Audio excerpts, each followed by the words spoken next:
Mamukase Zimbabwe. Ndoimba kuti kwamuri kwose mamuka zvakanaka. Nesu kuno tamuka zvakanaka. Tinenhau yatoda kuti tizivisane Zimbabwe. Tiri kuona munhau dziri kutaura kuti idzo vaMnangagwa vari kuti Zimbabwe haikwanisi kumiswa mune zvairi kuita panguva inei, nekuti zvairi kuita panguva inei ndo zvairi kutoti ndo zvakanaka. So vachireva kuti ivo vakataura nhau iyi vari kubusiness summit iyo iri kuitirwa muHarare. Vakataura vachiti ivo danho riri kutorwa nehurumende yavo ndo danho rakanaka, ndo danho rinoita kuti Zimbabwe isumuke. So kutaura kwavo ivo vari kutaura kuti danho raitaurwa naAmerica zvichinzi corruption nedemocracy. So ivo tichitarisa nezvavaitaura ivo vari kuti ivo corruption hamuna, kana kuti corruption vari kuramba vachienderera nayo nekudzvanyirirawo so kodzero dzevanhu vacharamba vachidzvanyirira. Nemafriends avo ese ari kuita mabusiness negovernment acharamba achienderera mberi achiita mabusiness negovernment. Mafriends avo ayo atakaona akapuwa masanctions neAmerica. So zvinhu zviri kuti maZimbabwe mazhinji ari kunyunyuta nazvo achiti aiwa for 23 years tiri under masanction, asi mukuru ari kutaura kuti aiwa gwara ravari kuenda naro ndo gwara rakanaka. Asi nyika dzose dziri kuona kuti aiwa munyika umu munotone something chiri kuitika, mune corruption ende hamuna kusununguka kwemacitizen imomo. Because takatarisa nyika makaona bepa rakaburitswa rema GDP, Zimbabwe kuzasi kuno kuAfrica ndo inoteera South Africa ine about 40 billion GDP. But wakatarisa nyika dzisina kana GDP hombe dzakafanana naNamibia, naBotswana kana naZambia, inyika idzi dziri kuflowa ende zvinhu zvayo zviri kuenda zvakanaka. Endo nyika dziri kuenda also even hama dzedu dzichienda dzinoshanda munyika idzodzo. Nyika idzi dzine infrastructure kana mabuilding makavakwa munyika imomo zvakanakisisa, nemigwagwa, mahospitals avo akanaka zvisingaiti. Asi Zimbabwe inova iye ino double GDP yedzimwe nyika dziri kuendwa nemaZimbabweans. Hamuna kana chiri kuoneka chiri kubatika kuti aiwa nyika iri kuita zvakanaka. Kunhu kwese kwakangochenuruka, hakuna kuri kuratidza upenyu green, kuratidza kuti aiwa this pane life. Ukatarisa even nyangwe macities, even nyangwe takaenda kumarural areas kwaiko vanonyautaura kuti aiwa uku ndo kwedu kweZANU-PF, hakuna kana chiri kumbonyatsoitika chikuratidza kuti aiwa chine pundudzo, zvichiratidza kuti izvo pane corruption iri kuitika yakadzikadzika yavasiri kuda kuburitsa vakomana oro vatopinda mazviri zvakutonetsa kuti ivo vabude, because wese anenge achida kudya ipapo. Saka vakutotsamwira America. Saka muri kuona iko zvino vada kurwisana naAmerica. Kutsamwira naAmerica ndekuti vari kuona kuti America yakuzivisa vanhu macitizen maZimbabweans kuti vazive chokwadi chiri kuitika munyika. And also dzimwe nyika dzakatikomberedza dzemuSADC dzakuona kuti aiwa pane zvinhu zviri kuitika chete muZimbabwe mwati haazi masanctions aingotaurwa zvinzi Zimbabwe yakapuwa masanction. Kuno vanhu vakapuwa masanction. Saka vanhu ava ndava kuita corruption yekuti nyika irambe ichishupika. Ivo Mnangagwa kuramba vachienderera mberi vachiti nyika tiri kuigadzirisa zvinhu zvinoita zvakanaka negwara ratiri kutora. Asi mubvunzo wangu ndowekuti iwewo semwana weZimbabwe kana ivo veZimbabwe veZANU-PF or vana Mnangagwa wacho, takavabvunza kuti ndeipi nyika yakachinja yakanyatsoti aiwa takanyatsomira zviri strong, vanhu vaiva kunyatsorarama upenyu hwakanaka iine masanctions? Hakuna. Saka ivo mhinduro yavo ndeyekuti ivo havasida kusiya maposition avo, havasida kusiya mabusiness ari corrupt avari kuita, kana kuti kusiya corruption iyi nenhau yekuti vanobva vaziva kuti ivo zvavo zvavatovaperera. Ende havasida kusiya maposition avari ndekuti vanoziva kuti ivo vanobva vapinzwa mumajeri.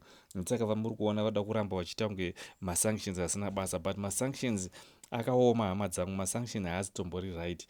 Vakatadza kuzvirwira izvi zvekuti pabviswe masanctions hapana zvavanenge vachiita, hapana kwatinosvika, tinoramba tichishupika nenyika iyi.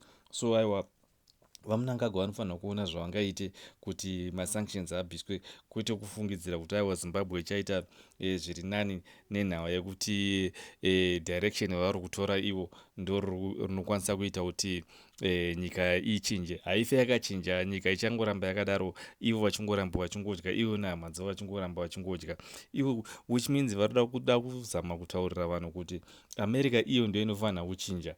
America haife yakachinja, ende tingataurirana zvakaita sei hama dzangu kuti america yadai, but nyika dzedze dzakatogara dzindone mari nakudhara. So zvinotonetsa kuti tirambe tichirwisana nemunhu ane mari. Just imagine nyange wakaita sei nemunhu ane mari atongogara atongori mukuru. So panodiwa kakunzwisisana kuti munge muchibatsirana kuti upenyu huite easy. Makarwisa ava vane mari zvinonetsa, because toona dzimwe nyika dzakawanda vanoda kurwisana naamerica but voda kuti aiwa vashamwari dzedu ndana china nana russia oro china hairwisana naamerica. China inoita america ndo yainotodhira nayo zvisingaite pabhizinesi. Nyika inoita nayo mari zvakanyanya yeamerica china mubhizinesi mayo kana ichiita zvetrade. So china inotamba zvinhu zvayo zviclever, kwete nyika dzatironzwa dzinenge dzine magavhumendi akafanana needaro ukuti vanoti iyo america haina basa. America ine basa. Nyika dzese dzinenge dzaiswa masanctions hapana kwadzinosvika, dzinodhonza even nyangwe 100 years dzichingodzungaira chete.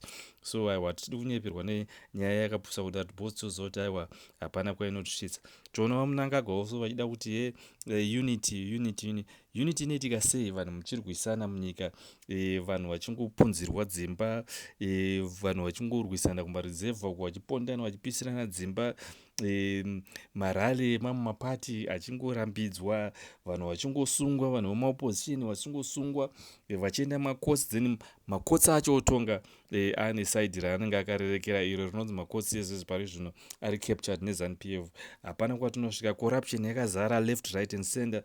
So it's like abuse yemakotsi iriko, toita macitizen chaiche ari kutoshupwa nezvakawanda munyika nepolisi nechi. So zvinova zvinhu zvokuti tichiona kuti aiwa apa panenge pachinzi pari kuindicatwa right and then munhu otenda left, of which zvinova zvinhu zvokuti kana uchitonga uri mutonga akadaro aiwa hapana kwaunosvika, asi unowira pasi ende hapana chaunomboti icho achivha. Unoramba wakangosungirira chete panzvimbo 1 uchingotenderera ipapo. Ndeyekuti nevanhu jekerere chaiche haufu wakahwina. Aiwa zvakaoma. Ndo nhau yanaida kutsanangurira muzuva ranhasi, makuseni anhasi.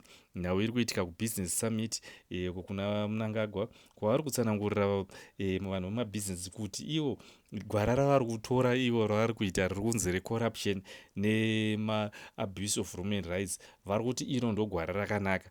America iri kuti aiwa gwara iroro risiyei, asi vaMnangagwa ngoitaura ndo gwara rakanaka ravari kutora richaita kuZimbabwe inake. Asi mubvunzo wangu wokupedzisira wauchabvunzawo hama yako kuti nyika ine masanctions yauchaona ichaita zveright kumacitizens ayo ndeipi? Oro kune kuchingoita zveright vaya varingori only a few vachingofamba nemazimota akanaka vachingoita zvinhu zvavo zvakanaka, only a few vachingoita zvinhu zvavo zvakanaka but the rest vachitambura, oro vazhinji vanenge vangopera kuenda kune dzimwe nyika ndo vachingodzoka maybe after 5 or 3 years kuzoinvesta kuZimbabwe but vachitotya kugara munyika mavo. So mubvunzo wangu ndewokuti hakuna nyika, mhinduro yangu ndeyekuti kumaZimbabweans ngatisanyeperanai, hakuna nyika ine masanctions inoita kuti zvinhu zvichinje. Apa mukuru apa ari kutorasika. The only way yekuti zvinhu zvichinje muZimbabwe ndeyekuti vagadzirisa zvinhu zviri kuita corruption nekuremekedza usokodzero dzevanhu, ndokuti zvinhu zviite zvakanaka. Makatarisa mepi GDP yakaburitswa yeAfrica tiri ne$40 billion worth inenge irimo muZimbabwe, asi nyika yedu ndo inotambura zvisingaiti. Totokundwa nana Mozambique vari even nekota, or ana Malawi vari even nekota, naNamibia vari even nekota. Ndokuri kutoenda vanhu vedu kasisi tine big GDP yakadaro. So which means corruption yakataurwa naAmerica iritomo chaizvo. So apa pacharamba pachifumurwa pachiburiswa exactly zviri kunyatsoita varume ava pacorruption kusvika zvinhu zvanaka. Aiwa hatirambe hatimbowasiya toramba tiinawo chete kusvika zvanaka. Totenda Zimbabwe ndozvatiinazvo muzuva ranhasi kusengo. Ticharamba tichikuunzirai dzimwe nhau dzakasiyana siyana kubva mumatimu ananyika. Tokumbira kuti mushare maaudio nemavideo edu, tokumbira kuti musubscribe and also muba notification button. Totenda navo vari kusupporta this channel ino nekupa mari dzokuti channel ino ikure nezvakasiyana siyana zvokuti channel ino ikure. Ndotenda Zimbabwe. Thank you.